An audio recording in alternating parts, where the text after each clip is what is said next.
If you think you know what happens inside New York's most infamous jail, this story will change your mind. Across the East River, between the Bronx and Queens, sits Rikers Island, a 400-acre fortress of concrete, razor wire, and reputation. To most New Yorkers, it's just a name whispered in courtrooms or seen in newspaper headlines. But to those who've been inside, Rikers isn't just a jail. It's a world of its own, chaotic, unpredictable, and ruled by fear. For decades, Rikers Island has been the waiting room of the city's justice system. Thousands of men and women cycle through its gates each year, some convicted, most simply awaiting trial. But behind the locked doors, a darker truth has lingered, stories of guards using fists, batons, and chokeholds to control the chaos, long after the cameras have turned away. In 2014, a quiet rumor began circulating through the city's legal circles. The Department of Justice was investigating Rikers Island for what insiders called a culture of violence. The rumors soon became headlines. Federal prosecutors claimed that brutality wasn't the exception, it was routine. Court filings described patterns of force so consistent they looked rehearsed. Correctional officers allegedly performed takedowns that left inmates bloodied and unconscious. Reports documented how certain teams, called probe units, were notorious for storming cells after minor infractions. Inmates described these operations as punishment disguised as procedure. One former detainee told reporters, "At Rikers, you don't just do your time, you survive it." Inside the complex's oldest buildings, the Anna M. Cross Center, the Robert N. Davern Center, and the George Machen Detention Center, surveillance cameras told a silent story. Videos showed officers forcing inmates to the floor, knees pressed against their backs, sometimes long after resistance had stopped. Many of those same incidents were recorded as necessary use of force. The officers' union denied wrongdoing. They said the job was dangerous, that the men and women in uniform were dealing with chaos most people couldn't imagine. Split-second decisions, they argued, echoing a phrase heard in courtrooms across America. But the paper trail told another story. Internal memos, disciplinary files, and whistleblower letters pointed towards systemic problems, supervisors overlooking excessive force, investigations quietly closed, and victims of beatings transferred before they could file formal complaints. It wasn't just a few bad actors. The city's own investigators began to see a pattern stretching across years and departments. And at the center of it all was a code, unwritten, unbreakable, that officers called the Blue Wall. The Blue Wall meant loyalty above all else. It meant never contradicting another officer's report, even if the truth was different. It meant keeping outsiders, investigators, lawyers, even other staff, in the dark. One former captain, later turned whistleblower, described it this way: "You either follow the code or you find yourself on the wrong side of it." Meanwhile, the human cost kept growing. Inmate medical records revealed broken jaws, concussions, and deep bruises, injuries described as accidents in official logs. Internal affairs files showed complaints rarely leading to termination. In some years, fewer than 5% of excessive force cases resulted in serious discipline. By 2015, the situation had reached a breaking point. Families of inmates began filing civil suits, armed with newly released footage. In one widely publicized case, surveillance video showed a young man slammed to the ground by multiple officers during a search, motionless as they walked away. It wasn't the first time, but it was one of the first times the public could actually see it. As lawsuits mounted, city officials faced pressure from Washington. The Department of Justice demanded reform under a federal consent decree, a rare step that placed Rikers Island under court-appointed monitoring. For the first time, outside eyes were watching. But inside the walls, the changes came slowly. Some officers resisted oversight, calling it interference. Others quietly welcomed it, hoping it might finally expose what they'd long known. "This place eats people alive," one anonymous officer said. Not just inmates, the staff too. Rikers had always been a reflection of New York itself, overcrowded, diverse, relentless, and divided by class and circumstance. But now, it stood as a symbol of something deeper: what happens when authority is left unchecked, and punishment becomes the only language spoken. The monitors arrived. Cameras multiplied. Reports were written, filed, and debated. Yet violence continued, shifting shape, hiding in the gaps between rules and reality. Even as the headlines faded, one truth remained: Rikers Island was no longer just a jail.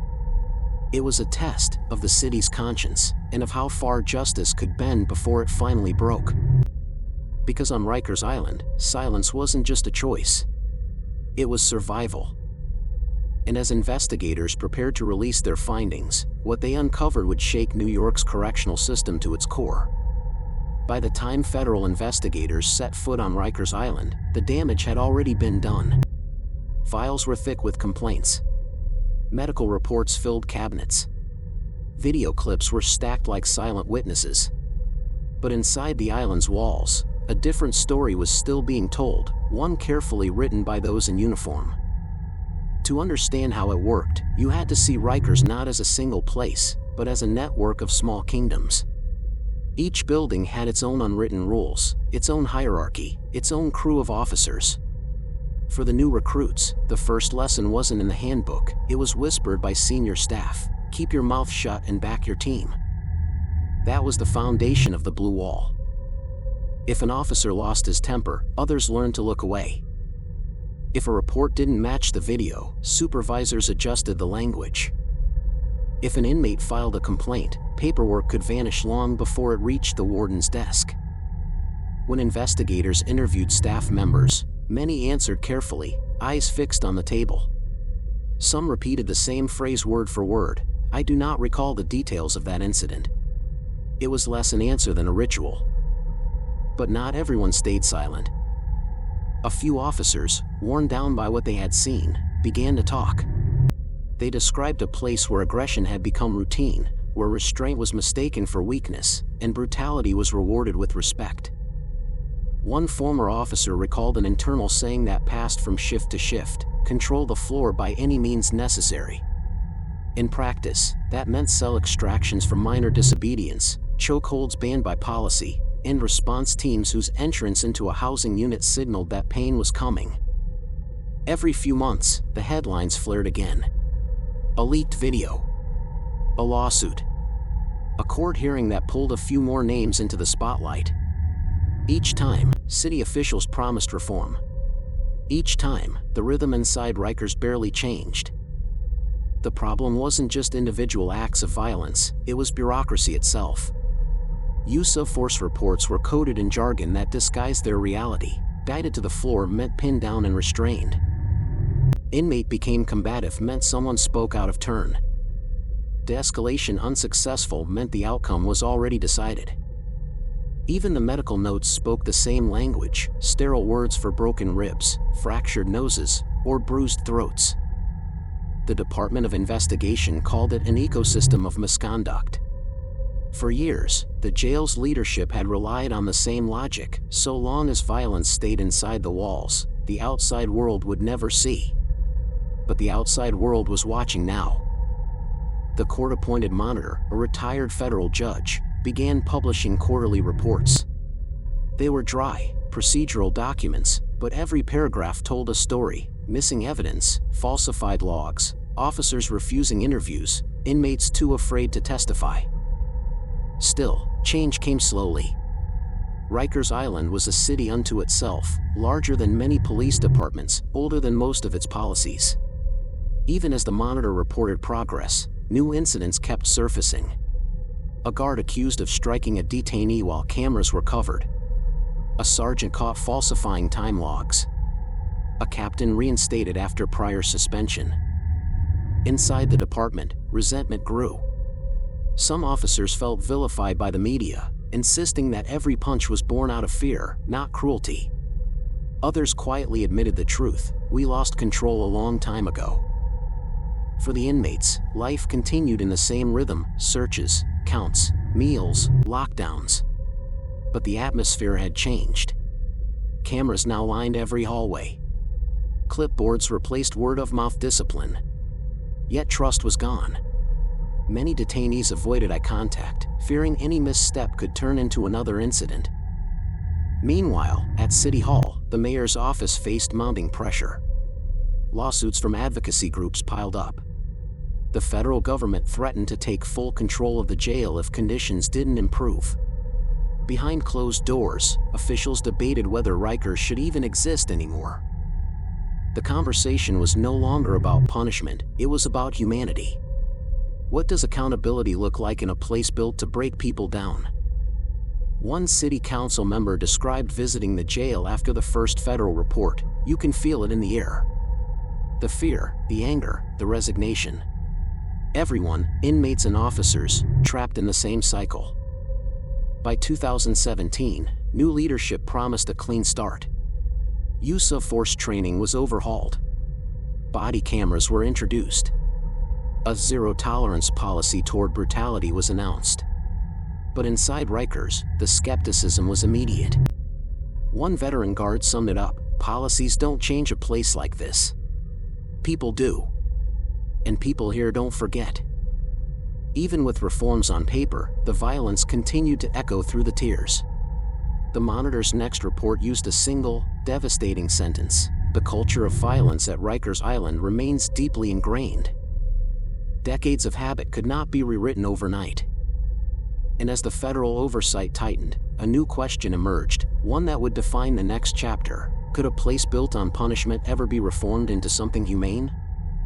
Because on Rikers Island, even the walls seemed to resist change. By the time the new decade began, Rikers Island had become more than a jail, it was a symbol. For reformers, it represented everything broken in America's criminal justice system. For its defenders, it was a place misunderstood by outsiders who never walked its corridors. But for those who had lived or worked there, Rikers was something simpler, a cycle no one could escape. Federal monitors were still watching. Every few months, they released reports filled with numbers, graphs, and findings. They documented progress, yes, but also patterns that refused to die. The same headlines returned again and again: excessive force persists, inmate injuries rise despite reforms, federal judge threatens contempt. Even after years of oversight, the violence hadn't vanished. It had simply gone quiet, pushed into corners where cameras couldn't see. Inside the jails, the mood was weary. Younger officers, trained under new guidelines, found themselves caught between two generations, the reformers and the old guard. You try to follow the new rules, one said, but the moment things get tense, instinct takes over. You do what you were taught, not what's written on the wall. The city poured millions into new training programs and facility upgrades. Posters hung in staff hallways reading: professionalism, respect, integrity. Yet the words rarely reached the tears. Many detainees still described the same fears: sudden takedowns, rough searches, long nights without explanation. Some of the most damning evidence came from within. Body camera footage, meant to ensure accountability, sometimes showed the opposite: moments of rage, followed by silence, and then reports that didn't match what viewers saw. The Federal Monitor's office grew frustrated. The Department of Correction, one report said, continues to demonstrate an inability to hold staff accountable for the misuse of force. Judges warned the city that patience was running out. Advocates called for the closure of Rikers entirely. In 2021, the city finally announced a plan to shut down Rikers Island by 2027, replacing it with smaller, borough-based facilities. Officials promised these new centers would be safer, more transparent, and more humane. But for the people still living behind Rikers' walls, the promise felt distant. The jail was still there. The beatings hadn't disappeared, only evolved. Stories continued to surface: a detainee hospitalized after a cell extraction, an officer suspended after footage contradicted his report, a captain accused of ordering disciplinary lessons off camera. Each case reignited the same public outrage, the same promises, and the same exhaustion. For the families of those harmed inside, progress was hard to see. One mother who lost her son inside Rikers told a journalist, "They talk about reform, but I'm still waiting for an apology. They act like oversight is justice. It's not." Her words struck a nerve because they revealed what official reports often ignored, that no amount of paperwork could erase the trauma of years spent in silence and fear. As the federal consent decree entered its second decade, even the monitors began to wonder whether reform was truly possible. Some insiders argued the culture of violence was too deep to fix, others believed that closing Rikers might be the only way to save it.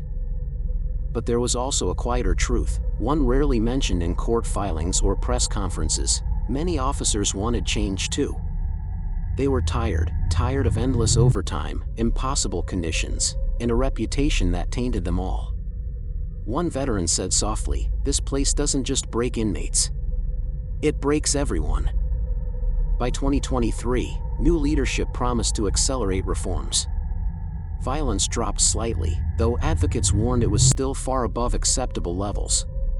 Cameras captured fewer incidents, but that didn't mean they had stopped. The island itself seemed to resist transformation.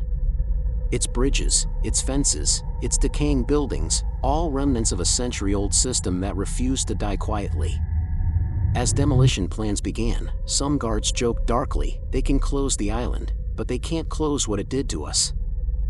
Rikers Island's story isn't over. It lives on in courtrooms, reform debates, and the memories of those who passed through its gates.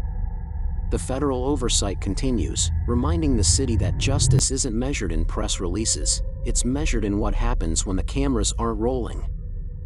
For now, the island stands, a monument to power, silence, and the long shadow of unchecked authority. Because inside Rikers, change came slowly, and redemption, if it comes at all, will have to fight its way through the same walls that kept the truth hidden for decades. If you think this story was intense, the next one will leave you speechless. Subscribe for more true crime stories that'll keep you on the edge of your seat.